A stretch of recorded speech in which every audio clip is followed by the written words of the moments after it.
If you're new here, welcome. If not, welcome back. My name is Daniel Walcott, and I'm a real estate agent with the Minkiti Group and Keller Williams Capital Properties here in the Washington, D.C. metro area. And I help people just like you build their wealth and real estate portfolios one property at a time. Part of my job as a real estate agent is to help my clients find the perfect home.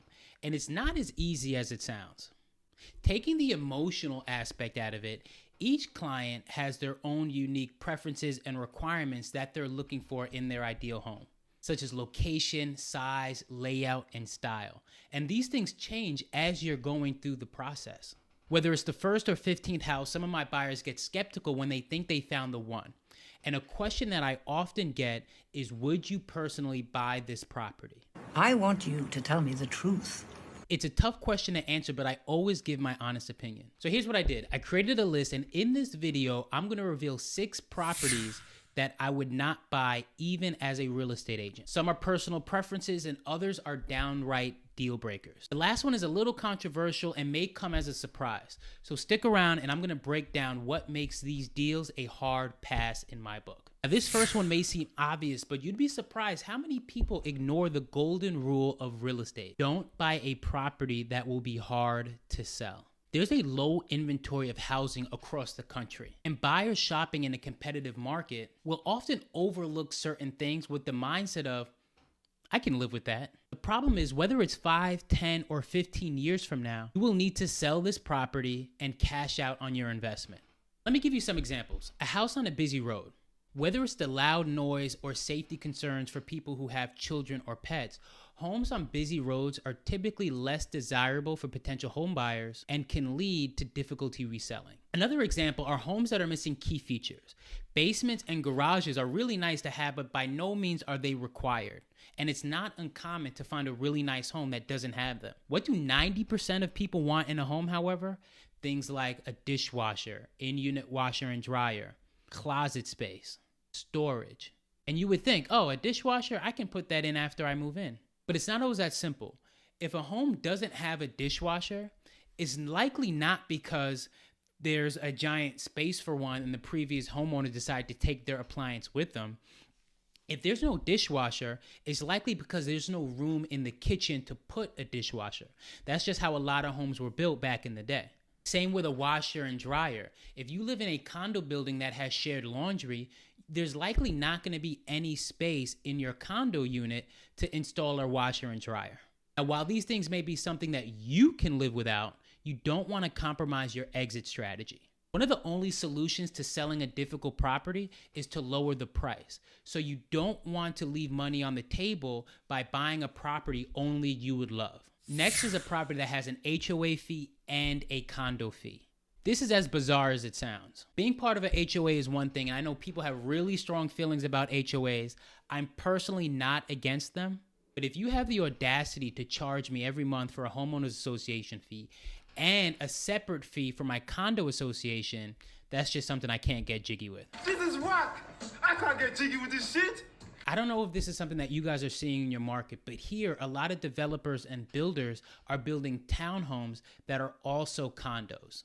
If you're confused by this concept, let me explain. A townhome is a type of structure. A condo is an ownership type. You can have a townhome that's fee simple, which means that you own the building, you own the land underneath it, and you own the air above it. But some townhomes are set up as condos, where instead of owning the entire building, you own your townhome unit, which is the condo, and you also have ownership in the common areas and the amenities. My issue here is that it doesn't make sense to pay 2 fees for one property. In the DMV, HOA fees are not as high as some other states like Texas. HOA fees in this area can run from about $70 a month to maybe $150 a month. The condo fees, however, will typically cost minimum $200, but I've seen them go as high as $700 and $800. Pick one or the other, but not both. All right, let's move on to number 3. I've been on more home inspections than I can count, so I've seen it all. Water intrusion, mold, old roofs, old furnaces, broken water heaters, termites. But the only thing that would make me walk away from a property 100% of the time is foundation issues. I've seen it a handful of times, and the cost is not worth the headache. When you're working with a home inspector, they may not flat out say, hey, the home is falling apart, but they will make some type of reference to the structural integrity of the home and suggest that you consult with a structural engineer. Okay, cool, no problem. It might cost you a couple $100, but if you really like the home, you can't put a price on peace of mind. However, if that structural engineer comes back and says that there's an issue, I'm out. For those reasons, I'm out. I'm out. I'm out. I'm out. I had a client once who was quoted $250,000 to fix a foundation issue where the property was slowly sinking. And it's not like we were any danger being in the home. Aside from like sloping floors, any significant defects wouldn't reveal themselves for another 20 years or so, right around the time where you might be getting ready to sell. How convenient is that? Wow, how convenient is f***ing that? Number 4, next is a condo with a high monthly fee.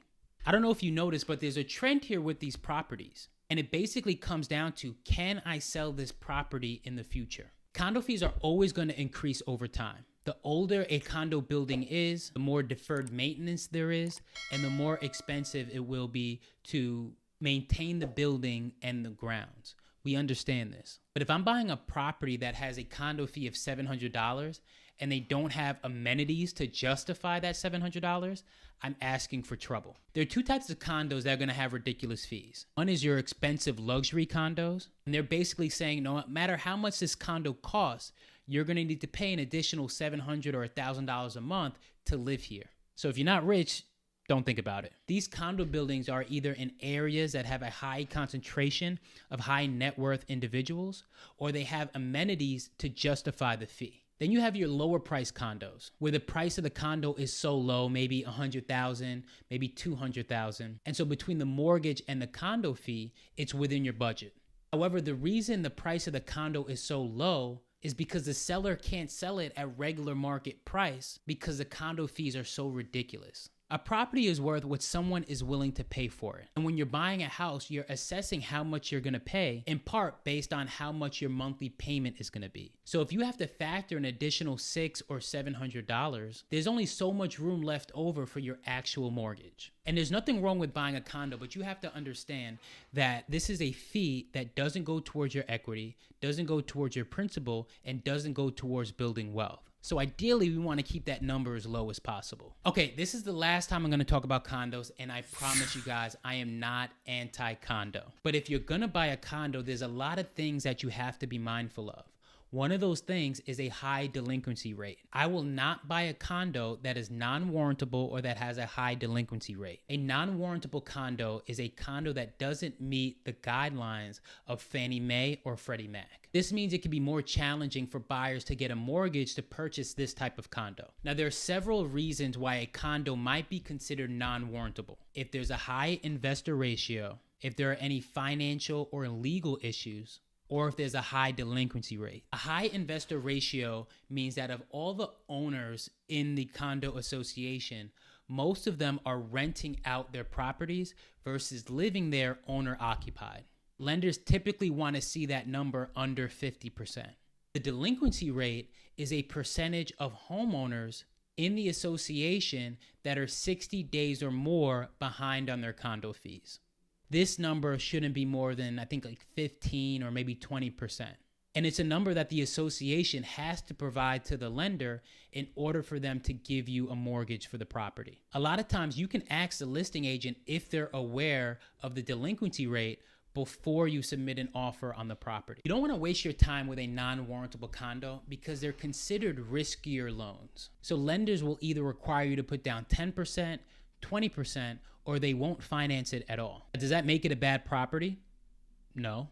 But go back to what I told you before. If I can only sell this property to people who can put down 20%, I'm eliminating most of the buyer pool. And this will make it difficult to sell the condo in the future. And how do we get rid of difficult properties? We lower the price. You don't want to go into home ownership leaving money on the table. This is why people have bad experiences with real estate and say that it's a scam and it's not worth it because nobody's telling them what properties to avoid. These ain't opinions. These are facts. And that brings us to number 6. Last but not least, a property that I would not buy as a real estate agent is a new construction home. You need to leave. Here's my issue with new construction homes. I think they're overrated. Are they beautiful? Yes. Is it nice to be the first person to live in the house? Yes. But to me, it's not worth the price that you pay. When you're buying a new construction home, you're paying a premium to be the first person to live there. They're not putting top of the line fixtures and appliances. A lot of times you're getting a step above basic. And I'm just at the point in my life where I want the best value for my money. If I can find a nice fixer-upper with good bones, I can go in and put whatever I want in it. And I guarantee you what I'm going to select is going to be of a better quality than what a company or corporation decides that they want to put in the house. A lot of these builders also have very limited customization options. So the house that you have is the same house that your neighbor has, is the same house that's across the street. And then they charge you an arm and a leg for putting in the simplest things like recessed lights, or if you wanted like a nice frameless shower door, they beat you over the head with the prices. Now, if I had the opportunity to build my home from the ground up, and I can pick everything that goes into it, like the flooring, the paint color, the cabinets, the countertops, that would be cool. And I could probably save some money. But with new construction, I'm just not a fan. That'll probably change when I buy my forever home. But until that time comes, give me resale all day, every day. That's all I have for today's video. Thank you guys for sticking around to the end. If you're looking to work with an honest, experienced agent when buying or selling your next home, reach out to me today. My information is in the description below. Thank you in advance for liking and subscribing, but most importantly, share this video with somebody who needs to see it. I'll catch you guys next time. Yeah, they tryna at me, I'm running the race. I gotta pick up the pace. They throwing shade, but I'm gone.